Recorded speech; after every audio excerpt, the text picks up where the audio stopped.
এই ছোলার সালাদটি খেলে আপনি একদম পাগল হয়ে যাবেন। আমি মাঝে মাঝে এই ছোলার সালাদটি বানিয়ে খাই।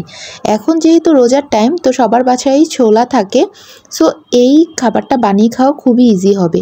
এইখানে একটা ডিম নিয়েছি, টমেটো, শসা নিলেও ভালো হয়, কাঁচা পেঁয়াজ, ধনিয়া পাতা আর কিছু রান্না করা আলু নিয়েছি, আর লাস্টে লাগবে লবণ।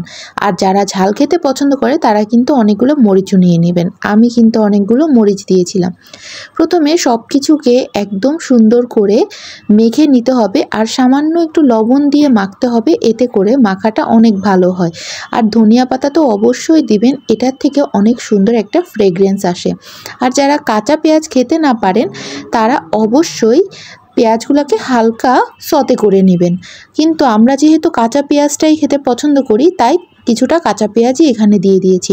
আর এই বোটটা কিন্তু রান্না করা, হলুদ, মরিচ আর জিরা বাটা এইসব দিয়ে রান্না করা আছে। যেভাবে আমরা বোট রান্না করি ঠিক এভাবেই রান্না করা আছে। তারপর যে সব কিছু সুন্দর করে মেখে নিতে হবে, আর এই লেবুর রসটা লাস্টে দিয়ে দিতে হবে। আমার মা একটু আগে দিয়ে ফেলেছিল, বাট নো প্রবলেম। এইভাবে করে মেখে খেলে এই সালাদটা এত টেস্টি লাগে।